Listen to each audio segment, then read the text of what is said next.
அஸ்ஸலாமு அலைக்கும், welcome back to my channel Banu's recipes. வாங்க நம்ம இந்த முட்டை வச்சு இந்த ரெசிபி எப்படி செய்யலாங்கிறது நம்ம வீடியோக்குள்ளே போய் பார்க்கலாம்.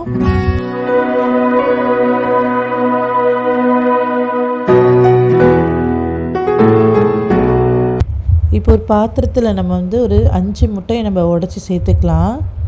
ஃபஸ்ட்டு நீங்கள் நல்ல முட்டையாக எடுத்துக்கோங்க. ஒரு பவுலில் உடச்சி ஊற்றிட்டு இப்போ நீங்கள் டேரெக்டாக ஊற்றிக்கோங்க. நான் அந்த மாதிரி 5 முட்டை நான் எடுத்திருக்கேன். உங்களுக்கு தேவையான எவ்வளோ முட்டை வேணாலும் எடுத்துக்கோங்க. இப்போ பொடிசாக கட் பண்ண கருவேப்பிலை, வெங்காயம், தக்காளி, பச்சை மிளகாய் இதெல்லாத்தையும் சேர்த்து இதுக்கு தேவையான அளவு உப்பு போட்டுக்கலாம். இதுக்கு தேவையான அளவு மஞ்சத்தூள், கரம் மசாலா, மிளகுத்தூள் எல்லாம் சேர்த்துக்கிறேன். இப்போ இதெல்லாத்தையும் நல்லா மிக்ஸ் பண்ணிக்கலாம். இப்போ நம்ம குழிப்பணியாரம் செய்கிறோம் இல்லைங்களா, அந்த சட்டியில் நம்ம எண்ணெய் ஸ்ப்ரெட் பண்ணிக்கிட்டு இப்போ எண்ணெய் சட்டி காஞ்சதுக்கப்புறம் இப்போ ஒவ்வொரு குழிக்கும் நம்ம முட்டையை கலக்கின முட்டையை உடச்சி ஊற்றிக்கலாம்.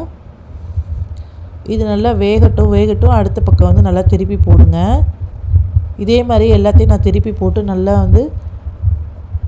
சுட்டு எடுத்துக்கிறேன். இப்படியே சாப்பிட்றதுக்கு கூட ரொம்ப டேஸ்ட்டாக இருக்கும். இதே மாதிரி கூட நீங்கள் குழந்தைங்களுக்குலாம் பிள்ளைங்களுக்குலாம் செஞ்சு கொடுக்கலாம். இதை நம்ம இப்போ தாளிப்பு கொடுத்துக்கலாம். ஒரு கடாயில் இப்போ 2 டேபிள் ஸ்பூன் எண்ணெய் எடுத்துக்கிறேன். 4 ஏலக்காய், 3 கிராம்பு, ஒரு 2 சின்ன துண்டு பட்டை, பிரியாணி எல்லாம் சேர்த்துக்கிட்டு பொடிசாக கட் பண்ணி வச்ச வெங்காயம் சேர்த்துக்கலாம். இது வதங்கிறதுக்கு தேவையான அளவு நம்ம உப்பு விட்டு இது எல்லாத்தையும் நல்லா வதக்கினதுக்கப்புறம் இஞ்சி பூண்டு பேஸ்ட் 1 டீஸ்பூன் சேர்த்துக்கலாம். இதுவும் நல்லா பச்சை வாசனை போகிற அளவுக்கு நல்லா வதக்கிக்கலாம். இப்போ மிளகாத்தூள் ஒரு 1/4 டீஸ்பூன் சேர்த்துக்கிறேன். இதையும் அதனோட எண்ணெயோடு நல்லா பிரிஞ்சு வந்ததுக்கப்புறம் இப்போ ஒரு மீடியம் சைஸ் தக்காளி 1 சேர்த்து இது எல்லாத்தையும் நல்லா மிக்ஸ் பண்ணிக்கிறேன். இது வதங்கிறதுக்கு தேவையான உப்பு விட்டு நல்லா மூடி போட்டு ஒரு 5 மினிட்ஸ்க்கு அப்புறம் எடுங்க. நல்லா தக்காளி நல்லா வெந்து நல்லா ஒரு கிரேவி பதத்துக்கு வந்ததுக்கப்புறம் இது எல்லாத்தையும் நல்லா மிக்ஸ் பண்ணி விடுவோம். இப்போ இதில் மசாலா சேர்த்துக்கலாம். சிக்கன் மசாலா ஒரு 1/4 டீஸ்பூன், கரம் மசாலா, மல்லித்தூள், ஜீரகத்தூள் சேர்த்துக்கலாம்.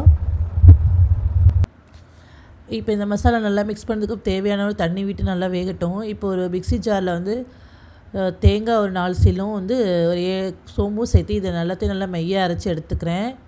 முந்திரி பருப்பு சேர்த்துருக்கேன். இதையோடு சேர்த்து அரைச்சி நல்லா மிக்ஸ் பண்ணிவிட்டு இது இப்போ அரைச்ச கலவையை இதில் ஊற்றி தண்ணி தேவையான அளவு சால்னா கூட்டிக்கோங்க.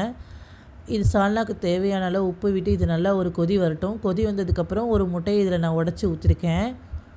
இது கொஞ்சம் நல்லா மிக்ஸ் பண்ணி வெந்து வந்ததுக்கப்புறம் இப்போ நம்ம குழியில் ஊற்றி வச்ச முட்டைகளெல்லாம் ஒன்று ஒன்றா சேர்த்துக்கலாம். இப்போ இதுவும் நல்லா ஒரு கொதி வந்ததுக்கப்புறம் இறக்கி சாப்பிட்டோம் அப்படின்னா அருமையான சூப்பரான